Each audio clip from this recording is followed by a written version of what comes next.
Hello hi नमस्कार जय जगन्नाथ और एक ब्लॉग को आपको स्वागत करुच्ची। आज आप माछर तो बहुत प्रकार रेसिपी खाई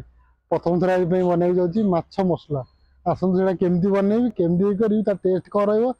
भी कह आसतु देखो आम प्रथम माछ बर्तमान भल कि धोई नहीं माछ किले चुंगुड़ी अध किले बर्तमान माछ मसला करवा माछ मसला आमर सब जिन रेडी है देखा देखो आमर एपटे आलू कटाई अदा रसुण अच्छी पिज कटाई थुआई टमाटो थुआई धनिया पत्र थुआई करिया माछ मसला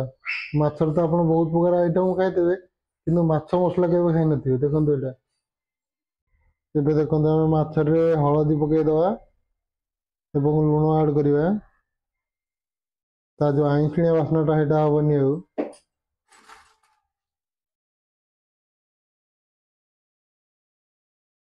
एबे देखो आमर गैस रे तावा बसला माछटा को भल भाजी नवा तेल भी पड़े देखु सोरिष तेल पकईबे सोरिष तेल हल्का दिहला एबे माछ टी भल भाजी नवा देखो माछ पड़ा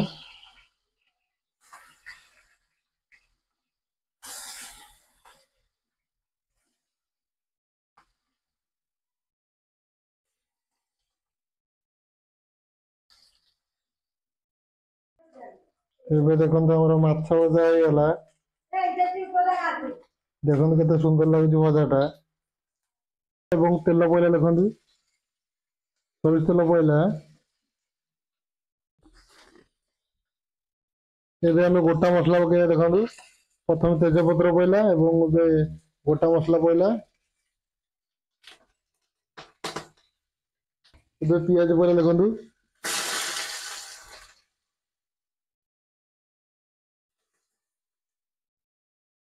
ताको 10 ରୁ 15 मिनट टे भाजी नवा एबे देखो आम अदा रसुण पकईदे जो अदा रसुण प्रथम वीडियो देखी ग्राइंडिंग करके रेडी कर रखिलु सेटा भी पड़ा देखु अदा रसुण टी मिसईदे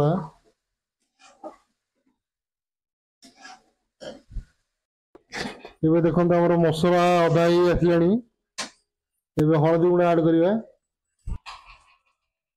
हलदी गुंडा पड़ा एबे लंका गुंडा आड करवा काश्मीर लंका गुंडा एटा काश्मीर लंका गुंडा पड़ा एबे पीस मसला पड़ा माछ मसला जोटा सेटा हूँ मुख्य जिनस माछ मसलार कारण से मो टेस्टा बाहर से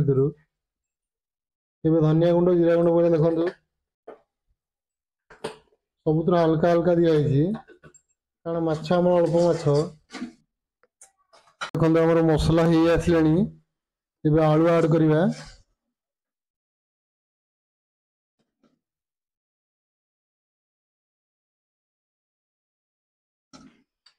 आलूटा को बर्तमान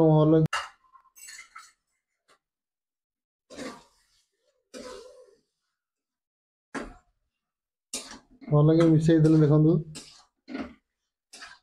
आलू मसला भल कि मिसीगला माछ फुटी आसला माछुल ए माछ पकईदे देखु माछ भी पड़ा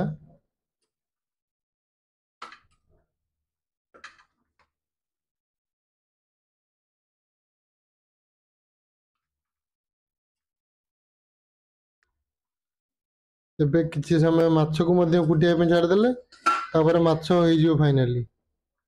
एबे देखो आमर माछ झोल जो माछ पड़ा पर फुटी आसला धनिया एबे हेगला कंप्लीट ताको टेस्ट करी सेटा आपन को कहबी गरम मसला मते पड़े देखु एबे माछ मसला रेडी वर्तमान देखो आम गाधे पाधे पुअर मोर रेडी की पलैलु खाइबू माछ मसलाटा सेटा मु कहबी आपन खाई टेस्ट केमती पोखा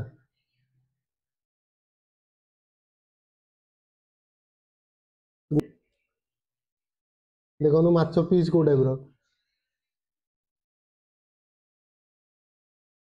बुझे